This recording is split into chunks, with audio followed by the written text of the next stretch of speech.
नमस्कार पार्थ। अगर लाइफ हो तो श्री कृष्ण की करो। अगर जीना है आपको तो श्री कृष्ण की कुछ आदतें अपने जीवन में अपना लो।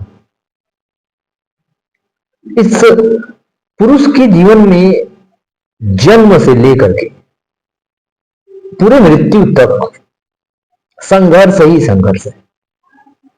और हमारे जीवन में जब संघर्ष आता है तो हम क्या करते हैं?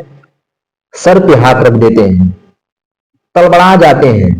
उस मछली की तरह जो थोड़ा सा पानी अगर ऐसे कर दो, पानी हिलोर दो, तो मछली उसमें तड़बड़ा जाती है, अब तो गया प्राण। वैसे हमारे जीवन में भी आता है। अगर एक बूंद भी जो परेशानी की आ जाती है, असफलता की आ जाती है, तो जीवन जैसे तिलमिला जाते हैं, हम लोग भागने लगते हैं। इस व्यक्ति ने, ये देख रहे हो ना, इस व्यक्ति ने पूरे जीवन कठिनाई से लड़ा है। हमें चीख के बताया है कि आपके जीवन में अगर परेशानियां नहीं आएंगी तो आपका जीवन निखरेगा नहीं, सिद्ध सुधरेगा नहीं। अगर बिखरोगे नहीं तो निखरोगे नहीं। तो परेशानियों का मूल कारण है आपको निखारना। जिस व्यक्ति के जीवन में जो परेशानी नहीं है, वो देखो, या तो कोमा में गया होगा, आईसीयू में पड़ा हुआ है, या मरा हुआ है। दो ही व्यक्तियों के जीवन में कभी संघर्ष नहीं होता। एक बच्चा जब पैदा हो जाता है वो संघर्ष करता है, देखोगे आप, पैर हाथ दोनों चलते रहते हैं। तो जीवन से लेके जब तक आप मर ना जाओ तब तक आपके जीवन में परेशानियां आती रहेंगी। वो परेशानियां आपको निखारने के लिए आती हैं। श्री कृष्ण के जीवन में बड़ी बड़ी परेशानियां आई और ये वो व्यक्ति हमेशा एक चीज के साथ उनका सामना करता रहा, मुस्कान। वो हंसते हंसते हर परेशानी को दूर करता रहा। और हाँ, यही नहीं कि ये हमेशा मुस्कुराते ही रहे। जब परिस्थिति पलटती थी तो वो उस परिस्थिति को बड़े अदब के साथ सामना करते थे। पांडवों की जीत मुश्किल थी, जहां कौरव इतनी बड़ी सेना, जहां 4 ही 5 अक्षौहिणी सेना और कुछ 5 पांडव, सोचो, उसके बाद भी बिना हथियार के उस पांचों को हरा जिता दिया। सोचो, पहले ये संधि लेकर जाते थे। आप भी अपने जीवन में अगर कोई आपके ऊपर परेशानी आए, पहले बड़ा बड़ा अदब के साथ तन मन से आप उसको, उसका सामना करो, उसको समझो। सबसे पहले आप उसको समझो। महाभारत के युद्ध में अगर एक एक पात्र आपको हर चीज समझाएगा। भीम ताकत बहुत है, लेकिन तुरंत तनिक भर में आक्रोशित हो जाते। युधिष्ठिर बुद्धि है, धर्मराज है, लेकिन समझ नहीं है। समझ क्यों नहीं है? क्योंकि अगर उनको समझ होती तो इतना सब कहने के बाद भी वो शतरंज खेल नहीं जाते। वहां पर भी वो अपने परिवार को, जो जो महिला 4-5 में बटी हुई है, बिना पूछे वो गांव पे लगा देते हैं। नकुल सहदेव, उन लोगों में समझदारी है, लेकिन बस उनके पास बल नहीं है। वो चिकित्सक हैं। अर्जुन बल भी है, समझदारी भी है, लेकिन दयालु है। सोचो, और ये पांचों को हैंडल कौन कर रहा है? इन सभी का ज्ञाता, मायापति श्री कृष्ण सभी को समझा रहे हैं। और जब इस मायापति ने इन सभी पात्रों को ऐसे समझाया तो सोचो, इनकी जीत क्यों नहीं निश्चित होगी? निश्चित तो होनी ही थी, जीत निश्चित होगी। जिसके साथ कौन था? इंद्रिपति, कूटनीतिज्ञ, कूटनीतिज्ञों के नीतिज्ञ, महाकूटनीतिज्ञ श्री कृष्ण खड़े हुए हैं। तो वो सोचो, वो बिना हथियार के भी उस युद्ध को जिता दिया इन्होंने। सोचो। आप में भी अगर श्री कृष्ण के कुछ गुण आ जाए तो आप भी अपने इस जीवन के युद्ध को हंसते हंसते जीत जाओगे। पहला काम, मुस्कुराना कभी मत छोड़ना। हर परिस्थिति में, चाहे विकट की संग घड़ी हो, चाहे निकट की घड़ी हो, चाहे वो सुख की घड़ी हो, कोई भी घड़ी हो, उसमें मुस्कुराना कभी मत छोड़ना।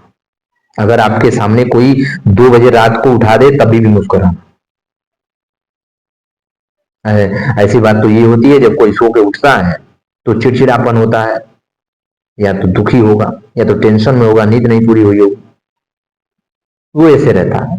लेकिन आप जब भी उठना मुस्कुराहट के साथ, पहला नियम। दूसरा, श्री कृष्ण ने अपने जीवन में जो भी ठाना, बड़ा तरीके से, सलीके से, दृढ़ संकल्पित होकर उस काम को किया।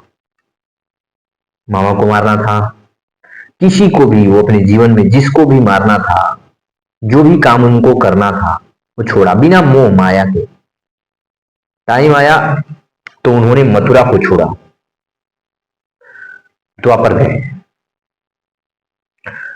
जब वो मोह माया से भरा हुआ पड़ा था, आपको तो एक लड़की से प्यार हो जाता है तो आप कहते हो कि इसको छोड़ना बड़ा मुश्किल है, मर जाऊंगा छोड़ूंगा नहीं। लेकिन वो पूरा मथुरा उनसे प्यार करता था, वृंदावन, पूरे गोपियां उनकी चहेती थी, वो भी उनसे प्यार करते थे। लेकिन बस उतने समय तक। उद्देश्य प्रथम, पहली बार उद्देश्य क्या है? प्रथम है। अब हमको क्या संभालना है? राज्य संभालना है। पूरे पूरे राज्य को मुझे अब देखना है, इन लोगों में अब नहीं बनना। एक टाइम होता है, एक पीरियड होता है, आप करते हो मौज मस्ती कर, ठीक है, लेकिन अब क्या है? गृहस्थी अब आपको करना है। अब आपको उद्देश्य आपका दिख रहा है, अब आप उद्देश्य को लेकर चलना है। वो गए, द्वापर अपना उद्देश्य पूरा किया। फिर उसके बाद कार्यकाल पूरा कार्य हुआ। उसके बाद उनका दोस्त उनसे मिलने आया। दोस्त भी ऐसे रखो कि मदद भी कर दो, उनको पता भी ना चले। कोई अगर आपसे मदद लेने आए तुम उसकी मदद करो। तो उन्होंने, अर्जुन गए मदद के लिए, उन्होंने नकारा नहीं, मदद के लिए तैयार हो गए। आप भी ऐसे कर सकते हो, बन सकते हो उनके लिए पात्र। सबसे पहले मुस्कुराना, हर परिस्थिति में मुस्कुराना। कोई भी परिस्थिति, अगर कठिन विकट परिस्थिति आए तो उसके लिए आपको बड़े दृढ़ संकल्पित होकर के उसका सामना करना है। कूद नहीं जाना भीम की तरफ, समझना है, समझो, तब जाके मछली की आंख देख पाओगे, नहीं तो कभी जीवन में कभी नहीं देख पाओगे। क्योंकि हर परिस्थिति, हर विकट स्थिति जब आती है तो वो अपना सोल्यूशन पीछे कर लेके आती है। पीछे लेके कब आएगी? जब आपकी वो नजर होगी, तभी वो दिखेगी, नहीं तो दिखेगी नहीं। और दिखेगी कैसे? जब मुंह पे एक अच्छी सी मुस्कुराहट हो और मन शांत हो, नजर तेज हो अर्जुन की तरह, तो दिख जाएगी मछली की आंख। नहीं तो परेशानी का आंसर नहीं दिख पाएगा आपको। हर परिस्थिति विकट जो होती है वो आती है तो अपने साथ वो सोल्यूशन भी लेके आती है, बशर्ते हम लोग देख नहीं पाते। नजर रखो, नहीं तो भीम की तरह हमेशा आक्रोशित हो जाओ। और जब अश्वत्थामा ने, जब देखे होगे कि अश्वत्थामा जब पूरे पांडवों को, पांचों पांडवों के लड़कों को जब मार दिया था, फिर उसके बाद वहां जाके वो हंसने लगा, तो भीम बड़ा आक्रोशित हो गया, कहा कि अरे तुम क्या मेरे वंश को नाश करोगे? अभी तो उत्तरा के गर्भ में हमारा वंश पल रहा है, लो। उसके बाद ब्रह्मास्त्र छोड़ दिए। तो बड़े समझदारी से, अदब के साथ चलना है, नहीं तो गड़बड़ हो जाओगे भीम की तरह। दुर्योधन तो बेचारा एकदम जैसे लग रहा है कि पागल ही है। दुर्योधन सिंड्रोम आपके आसपास ना आए तभी ठीक है। दुर्योधन सिंड्रोम से बचना, श्री कृष्ण कहते हैं कि दुर्योधन जैसे व्यक्ति बलवान तो हैं, पर इसका मार्गदर्शक कौन है? शकुनी। ऐसा मार्गदर्शक ना होना चाहिए। बलवान तो है लेकिन वो ऐसी दिशा में वो मेहनत कर रहा है जहां उसको बस कीचड़ ही मिलेगा, जो कोई उपयोगी नहीं है, कीचड़ मिलेगा। इस दिशा में वो मेहनत कर रहा है। थोड़ा कमजोर है ये अर्जुन उससे, लेकिन इसकी मेहनत क्या है, सार्थक है, क्योंकि इसके दिशा निर्देशक कौन है, श्री कृष्ण है। तो आप सिंड्रोम, ये दुर्योधन सिंड्रोम से बच के रहें। इसका मार्गदर्शक जो है सब स्वप्नी है तो बहुत ज्ञानी, लेकिन ज्ञान कहाँ दे रहा है, एक ऐसी दिशा में जहां पे उसको बस कीचड़ ही मिलने वाला है। तो अपने जीवन में मैं बस आपसे यही कहूंगा कि जीवन श्री कृष्ण की तरह बना लो। पहली, हर परिस्थिति में मुस्कुराते रहो। दूसरा, जो एक प्यार, मोह माया, ये जो एक इसकी सीमा होती है, इसकी एक परिस्थिति होती है, स्थिति होती है, वहीं तक करो। फिर उसके बाद आपको अपने उद्देश्य की तरफ जाना है। श्री कृष्ण ने अपने पूरे जीवन ये हर पड़ाव पे करते रहे, वो उद्देश्य पूरा किया, उद्देश्य। फिर उसके बाद उन्होंने कभी यह नहीं झांका कि फिर मुझे मोह माया दबाएगी ना। बाल्य अवस्था में यहाँ आए, खूब मौज मस्ती खूब किया, फिर उसके बाद अपने उद्देश्य की तरफ चले गए। फिर उद्देश्य को पूरा करने के बाद वो, उनका उद्देश्य ये था कि भटके हुए को क्या करना, दिशा निर्देश देना। तो जो भटके हुए थे, भटके हुए कौन, इस भारत के कौन राजा, अर्जुन, भीम, नकुल, सहदेव, ये राजा थे भारत के। तो इनको दिशा निर्देश देना कि तुम्हारा कर्तव्य क्या है, तुम्हें कैसे धर्म का पालन करना है, धर्म को कैसे फैलाना है, लोगों में धर्म का प्रचार करना है कैसे। तो उनको उन्होंने ये समझाया। तो उनके लिए उनको कौरव पांडव की धर्म और अधर्म का युद्ध हुआ, और उसमें यह भी सिखाया गया कि जो पांडव ने किया वो गलत था, पांडवों ने भी गलत किया था। क्यों गलत किया था कि चौसर के युद्ध में कोई अपने परिवार को दांव पे लगाता है क्या, नहीं, लेकिन वो भी क्या था, प्रारब्ध था, उन लोगों की कर्म थे तो जो भोगने पड़े। द्रौपदी को भी हंसना नहीं चाहिए था दुर्योधन के गिरने पे, और ये भी नहीं कहना चाहिए था कि अंधे का पुत्र था। तो वो दोनों को समझाते चल रहे हैं, लेकिन बशर्ते जो पांडव थे ये धर्म के लिए थे, और जो कौरव थे ये अधर्म के लिए थे। अधर्म, अधर्म क्या, क्योंकि अधर्म ये था कि वो राज्य नहीं दे रहा था, दूसरा ये था कि वो उसका दिशा निर्देशक करने वाला हमेशा पाप करवा रहा था उससे, दुर्योधन से, शकुनी। और इसके लिए क्या था, पांडवों के लिए क्या था, उनको धर्म का एक स्थापना करना था, बस इनके लिए यही था।